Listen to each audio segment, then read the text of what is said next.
성도님들, 어린아이가 첫 걸음마 떼고 나서 이제 좀 걷는다 싶으면 보이는 특징이 있습니다. 걷다가도 넘어지면 항상 뒤를 돌아본다는 겁니다. 왜 돌아봅니까? 엄마가 있는지 없는지 확인하는 겁니다.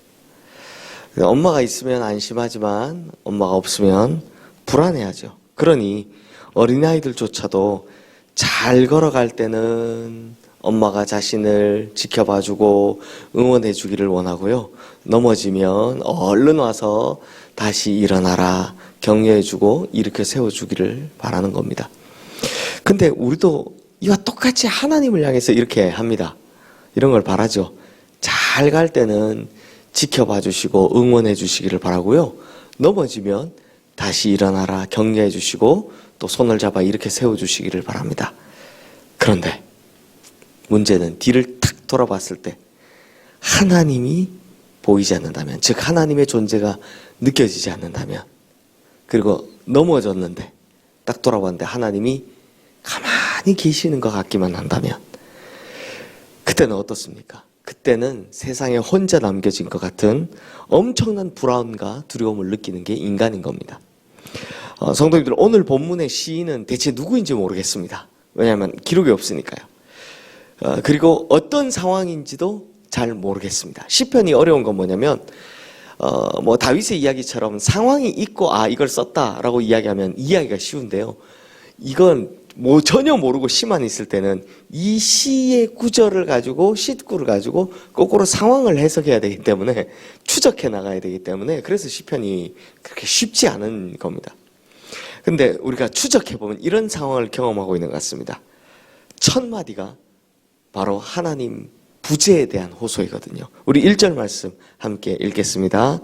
여호와여 어찌하여 멀리 서시며 어찌하여 환난 때에 숨으시나이까. 이 시편의 시인은 하나님께서 멀리 계신다고 느꼈고 숨어 계신다고 느꼈습니다. 그래서 어찌하여라는 말로 하나님께 탄원을 올리고 있는 거죠. 하나님 어찌해서 멀리 계시고 어찌하여 지금 환난 당하는 때에 숨어 계십니까? 지금 숨어 계실 때가 아니지 않습니까? 당신은 지금 존재를 나타내 주시고 나를 일으켜 주셔야 합니다. 그때 아닙니까? 라며 하나님께 호소하는 겁니다. 근데 성도님들, 넘어진 것도 괴로운데 다시 일어나려고 하니까 현실이 우리를 너무나 세게 짓밟습니다. 특히 오늘 20편 시편에 누가 나오냐? 악인이 나를 엄청나게 짓밟습니다.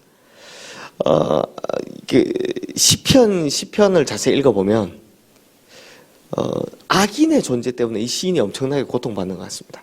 그래서 우리 2절 3절 말씀 함께 읽어보겠습니다.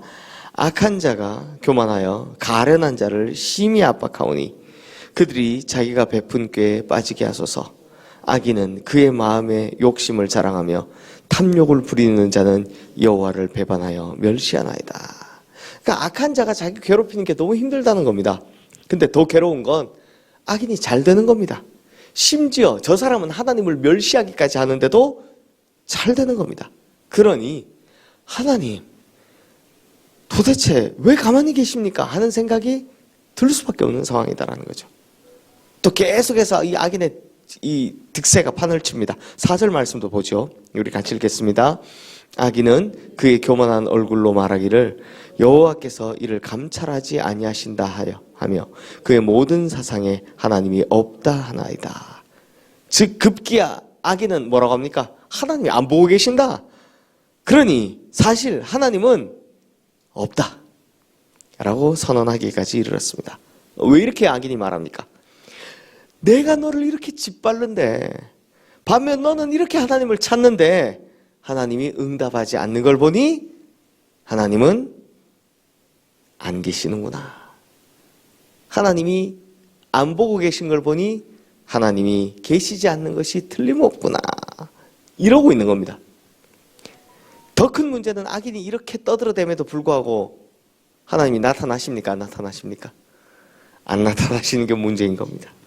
자, 그러니 성도님들, 지금 이런 일을 겪고 있는 사람 얼마나 답답할까요? 근데 성도님들, 우리도 이런 일을 겪지 않습니까? 넘어져 있는데 주변 사람들이 이 참 좀 좋은 말 해주기도 참 해줘도 일어날까 말까인데 참 나쁜 말들로 우리를 더 괴롭게 합니다.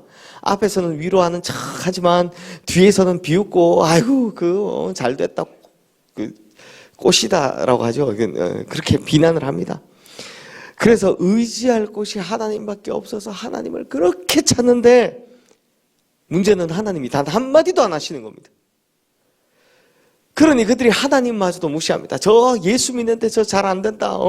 교회 다니는데 잘 안 된다. 자꾸 무시합니다. 그러면 내 생각에는 어떻게 됩니까? 이쯤 되면 하나님께서 좀 나타나셔서 이 못된 말하는 사람들 한 대 좀 꽉 쥐어박아 주시고 그랬으면 좋겠는데 도무지 나타나시지를 않습니다. 내 생각에는 이쯤 되면 나타나셔서 넘어져 있는 나를 위로 좀 해주시고 다시 일으켜 주셔야 하는데 도무지 나타나지를 않습니다. 그렇다면 성도님들 어떻게 이 어려운 난관을 극복해야 합니까? 12절 13절 말씀 우리 함께 읽겠습니다. 여호와여 일어나옵소서. 하나님이여 손을 드옵소서. 가난한 자들을 잊지 마옵소서. 어찌하여 악인이 하나님을 멸시하여 그의 마음에 이르기를 주는 감찰하지 아니하리라 하나이까. 자, 이 시인이 자기를 뭐라고 하냐? 가난한 자라고 하나님께 아뢰입니다.